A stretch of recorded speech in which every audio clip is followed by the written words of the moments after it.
नमस्कार। आज हम एक बहुत ही खास किताब के बारे में बात करने वाले हैं। पंडित श्री राम शर्मा आचार्य जी की दाम्पत्य जीवन के स्वर्णिम सूत्र। हम जानेंगे कि वो कौन से अनमोल सूत्र हैं जो किसी भी शादीशुदा जिंदगी को न सिर्फ सफल बल्कि सच में सार्थक बना सकते हैं। देखिए, आचार्य जी का ज्ञान हमें ये सिखाता है कि एक खुशहाल शादीशुदा जिंदगी सिर्फ एक सपना नहीं है, ये एक कला है जिसे सही समझ और कोशिशों से हासिल किया जा सकता है। हम सब, या यूं कहें कि ज्यादातर लोग, शादी को लेकर कितने सुंदर सपने देखते हैं, है ना? पर अक्सर होता क्या है कि ये सपने पूरे नहीं हो पाते। कभी सोचा है ऐसा क्यों होता है? आखिर वो कौन सी वजह हैं जो शादी के शुरुआती जोश और उत्साह को धीरे धीरे खत्म कर देती हैं? तो चलिए, आज के इस सफर में हम इन्हीं सवालों के जवाब ढूंढेंगे। हम बात करेंगे सपनों और हकीकत के फर्क की, फिर देखेंगे कि मेंटल कनेक्शन यानी मानसिक जुड़ाव क्यों इतना जरूरी है। हम साहचर्य की कला यानी साथ निभाने की आर्ट को भी समझेंगे। और हाँ, जब विचार ना मिले तो क्या करें, इस पर भी बात होगी। विश्वास और तारीफ की ताकत को जानेंगे और आखिर में देखेंगे कि एक शादी सिर्फ दो लोगों का नहीं बल्कि एक सामाजिक दायित्व कैसे है। तो चलिए शुरुआत करते हैं पहले पॉइंट से, सपने और असलियत। अक्सर होता यह है कि शादी का जो शुरुआती जोश होता है ना, वो धीरे धीरे ठंडा पड़ने लगता है। वजह यह है कि कपल्स उन प्रैक्टिकल चीजों से अनजान होते हैं जो इस रिश्ते रूपी बगीचे को सींचने के लिए जरूरी हैं। और नतीजा, ये खूबसूरत बगीचा वक्त से पहले ही मुरझाने लगता है। जिंदगी में एक बहुत बड़ा मोड़ आता है बच्चों के आने के बाद, और ये बिल्कुल नेचुरल है कि सारा प्यार, सारा ध्यान बच्चों की तरफ चला जाता है। लेकिन इस सब के बीच पति पत्नी का जो अपना रिश्ता है, उसे भी तो सींचने की, उसे भी तो पोषण की जरूरत होती है ना? और यहीं पर कॉन्सेप्ट आता है मानसिक भूख का। ये क्या है? ये एक दूसरे के साथ की इमोशनल कनेक्शन की एक बहुत गहरी जरूरत है। देखिए, ये पेट की भूख जैसी महसूस नहीं होती, लेकिन रिश्ते को जिंदा रखने के लिए इसे पूरा करना बहुत जरूरी है। और इसके लिए ज्यादा कुछ नहीं, बस दिन में थोड़ा सा वक्त सिर्फ एक दूसरे के लिए निकालना होता है। तो सवाल ये है कि इस मानसिक भूख को शांत कैसे किया जाए? इसकी सबसे जरूरी चीज क्या है? चलिए अब समझते हैं कि एक मजबूत रिश्ते की असली नींव क्या होती है। यहाँ एक बहुत गहरी बात समझने की है।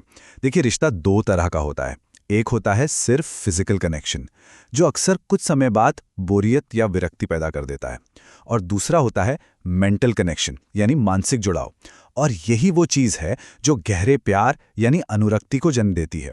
यही रिश्ते को लंबा और टिकाऊ बनाती है।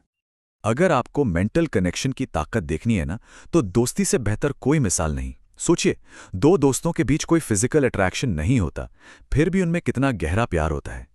वो एक दूसरे के लिए जान तक देने को तैयार हो जाते हैं। ये है असली मानसिक अनुरक्ति की ताकत। जो प्यार सिर्फ फिजिकल अट्रैक्शन पर टिका होता है ना, वो जानते हैं कैसा होता है? बिल्कुल बरसाती नाले की तरह, जो कुछ दिन तो जोर शोर से बहता है और फिर सूख जाता है।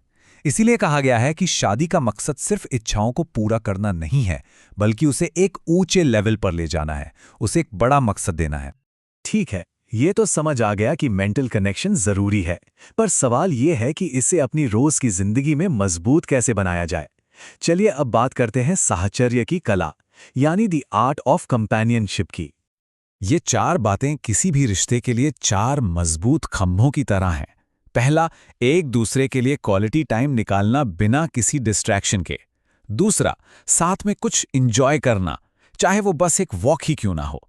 तीसरा, एक दूसरे की मदद करना, एक दोस्त की तरह, एक परिवार की तरह। और चौथा, एक दूसरे के परिवार और दोस्तों का दिल से सम्मान करना। ये छोटी छोटी आदतें ही प्यार को सच में गहरा बनाती हैं। और हाँ, एक चीज से हमेशा बचना चाहिए, वो है इमोशनल कंजूसी। मतलब जब एक पार्टनर दूसरे को सिर्फ अपने तक ही बांध कर रखना चाहता है, तो ये छोटी सोच रिश्ते को नुकसान पहुंचाती है। इससे होता यह है कि दोनों ही एक दूसरे की नज़रों में छोटे हो जाते हैं। कभी कभी ऐसा होता है कि हमें लगता है कि हमारे पार्टनर का बिहेवियर बदल गया है। ऐसे में फौरन ये नहीं सोचना चाहिए कि वो हमें इग्नोर कर रहे हैं। कोशिश ये करनी चाहिए कि उस बदले हुए व्यवहार के पीछे की वजह को समझें। क्या पता ऑफिस का कोई टेंशन हो या कोई और परेशानी हो। एक दूसरे को समझने की इसी कला में एक और बहुत जरूरी बात आती है, और वो है जब विचार अलग अलग हों तो उन्हें कैसे हैंडल किया जाए। देखिए, ये एक यूनिवर्सल सच है, मुंडे मुंडे मतिर भिन्ना, यानी जितने लोग उतनी सोच, दुनिया में कोई भी दो लोग बिल्कुल एक जैसे नहीं हो सकते, पति पत्नी भी नहीं। हर किसी का स्वभाव, काम करने का तरीका, सोच, ये सब अलग होते हैं और ये हमारे जिंदगी के अनुभवों और पुराने संस्कारों से बनते हैं। तो ये सोचना कि हम किसी को रातों रात बदल देंगे, ये ना सिर्फ बेकार है बल्कि नामुमकिन भी है। तो जब मतभेद हो तो रास्ता क्या है? देखिए, एक तरफ हैं बुरी आदतें, जैसे अपनी ही बात पर अड़े रहना, दूसरे में गलतियां निकालना, छोटी सी बात का बतंगड़ बना देना। और दूसरी तरफ हैं अच्छी आदतें, जैसे दूसरे की बात को भी समझना, अपनी गलती मानना और प्यार से, धैर्य से एक दूसरे को बेहतर बनाने में मदद करना। हमें टकराव की जगह समझ कर रास्ता चुनना है। और एक बड़ी मजेदार बात है, कभी-कभी थोड़ी सी दूरी भी रिश्ते के लिए अच्छी होती है। जैसे मान लीजिए पार्टनर कुछ दिनों के लिए अपने घर चला जाए, उस दूरी में ही हमें एक दूसरे की असली कीमत, उनके प्यार और सपोर्ट का एहसास होता है। तो हमने मतभेदों को मैनेज करना सीखा। अब बात करते हैं उन दो इमोशनल पिलर्स की जो किसी भी शादी को असल मजबूती और खूबसूरती देते हैं। शादीशुदा जिंदगी को एक पेड़ की तरह समझिए, और इस प्यार के पेड़ की जड़ें कहाँ होती हैं? वो होती हैं विश्वास की मिट्टी में। जड़ें जितनी गहरी और मजबूत होंगी, ये पेड़ उतना ही हरा भरा होगा, उतना ही फलेगा फूलेगा। लेकिन इस पेड़ की जड़ों के नीचे अगर ईर्ष्या यानी जलन की चट्टान आ जाए तो क्या होगा? ये चट्टान जड़ों को फैलने नहीं देगी और धीरे धीरे पूरा रिश्ता कमजोर पड़ जाएगा। तो इस विश्वास को कैसे बनाए रखें? बहुत सिंपल है। पहला, किसी और की बात पे यकीन करने से पहले सीधे अपने पार्टनर से बात करें।